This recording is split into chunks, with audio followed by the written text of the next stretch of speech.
I've kind of stumbled into it. I think very few of us really, kind of grew up thinking I'd love to be in rental housing. So I think most of us, unless we were part of the family business, most of us kind of stumbled into it, and I was no exception. Took a job writing research reports in the apartment market, had no intent of sticking around very long, but really just fell in love with the industry and meeting a lot of good people and a lot of things I thought about rental housing and apartments. I realized a lot of things weren't true, and so just kind of got me fascinated with the whole business. And so here I am, 15, 16 years later and still at it.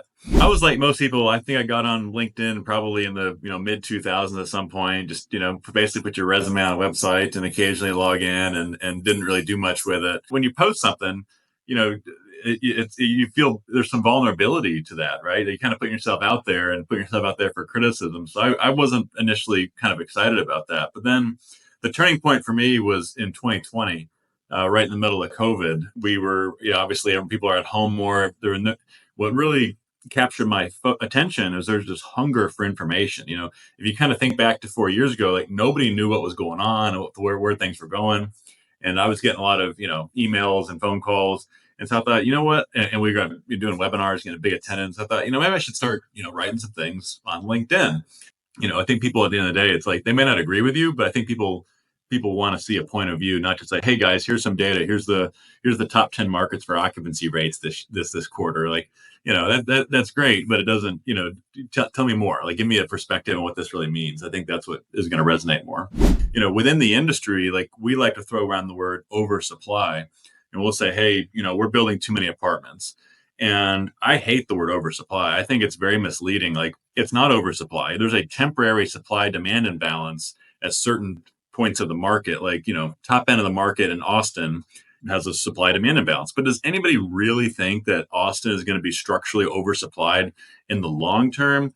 Absolutely not. A place like Austin will continue to gain people, populations will keep coming in, jobs will keep going there. Supply is going to slow down as a natural response to seeing more supply than demand in the current cycle.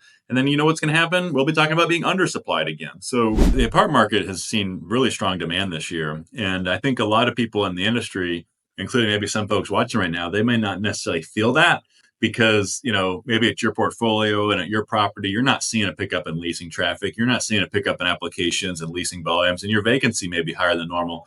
But what's happening is that there's a ton of demand. There's just even more supply. And so that demand is being spread out among a greater number of properties. But on the macro level, there's really no doubt about it. We're seeing a lot of demand. I mean, all of the big data providers are reporting the same thing. It's not like it's one group.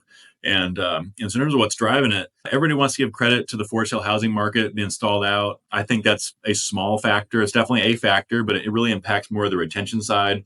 People are more likely to renew their lease, but even then, they still have options. They go somewhere else, and they're choosing to renew at that place, which means they're relatively happy where they are. I think there's a natural desire to be able to control the rent, but unfortunately, and this is, by the way, not just my opinion. I mean, this is stuff that we've seen proven numerous times. There's dozens of studies that have been written on this topic from people who are unaffiliated with the industry, just academics. And what they really show is that ultimately rent controls backfire on the very people they're intended to protect.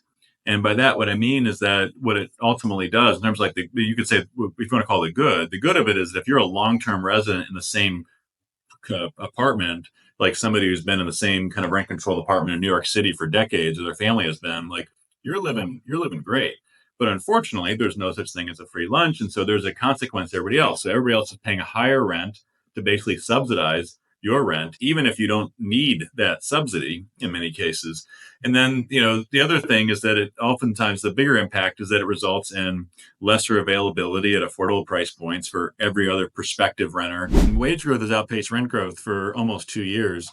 And I think in the next couple of months, we'll erase the entirety of the rent over wage bump from 21 and 2022. So in my view, I think it's correlated with the rebound in demand, where I think that the fact that rents have been flat to falling in most of the country, combined with the fact that wages continue to grow, especially for the apartment demographic. I mean, you look at the Atlanta Fed does a good job kind of breaking out the national wage data by age cohort and whatnot. If you look at their data, they show that the younger workers are seeing the larger increases. And of course, we know younger workers are the ones who are more likely to live in apartments and rent homes and whatnot. So I think that's a big part of the story here, which is that affordability is improving. Rent to income ratios are coming back down.